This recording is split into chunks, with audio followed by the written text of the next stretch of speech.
கர்த்தராகிய இயேசு கிறிஸ்துவை சொந்த இரட்சகராக ஏற்றுக்கொண்ட ஒருவர் நாம் அவரோடு மரணத்தில் அடக்கம் பண்ணப்பட்டு உயிர் தெழுந்ததுக்கு அடையாளம்தான் ஞானஸ்நானம். ஆமென். ஆண்டவராகிய இயேசு கிறிஸ்துவோடு ரட்சிக்கப்பட்ட ஒருவர் தேவனோடு அடக்கம் பண்ணப்பட்டு அவரோடு உயிர்த்தெழுந்ததுக்கு அடையாளம்தான் ஞானஸ்தானம். ரோமருக்கு எழுதின புஸ்தகம் 6வது அதிகாரம், ரோமர் 6 சரி 6வது அதிகாரம் ரோமர் 6 3 13 வரை. ரோமர் 6 3 13 வரை வாசி. ஆண்டவராகிய இயேசு கிறிஸ்துவுக்குள்ளாக ஞானஸ்தானம் பெற்ற நாம் அனைவரும் அவருடைய மரணத்துக்குள்ளாக ஞானஸ்தானம் பெற்றதை அறியாது இருக்கிறீர்களா? எத்தனாவது வசனம் அது? 6வது அதிகாரம் 3 வாசித்தாச்சு. 4 வாசி.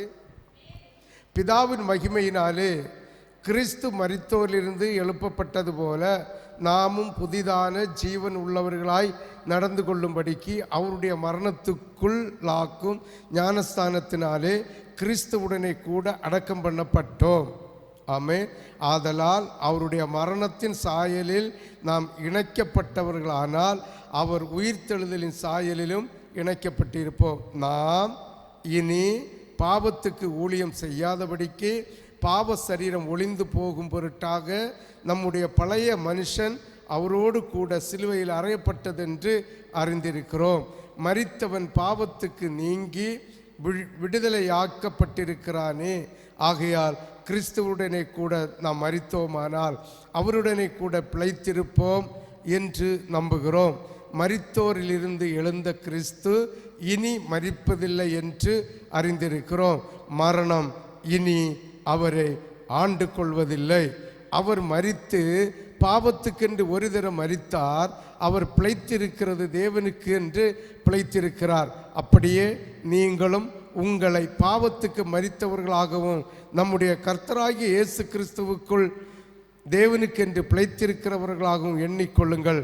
ஆகையால் நீங்கள் சரீர இச்சைகளின்படி பாவத்துக்கு கீழ்ப்படியத்தக்கதாக சாவுக்கேதுவான உங்கள் சரீரத்தின் பாவம் ஆளாதிருப்பதாக நீங்கள் உங்கள் அபயங்களை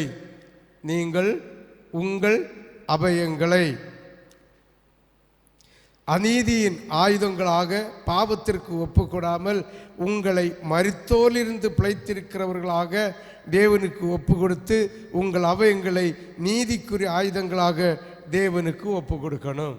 ஆமென். அப்போ ஆண்டவராகிய தேவனோடு மரித்து பாவத்துக்கு மரித்து நீதிக்கு பிழைக்கிறதுக்கு அடையாளமாக மூழ்கி ஞானஸ்தானம் எடுத்த பிறகு நம்முடைய சரீர பாவம் என்ன செய்யப்படாது, வரப்படாது.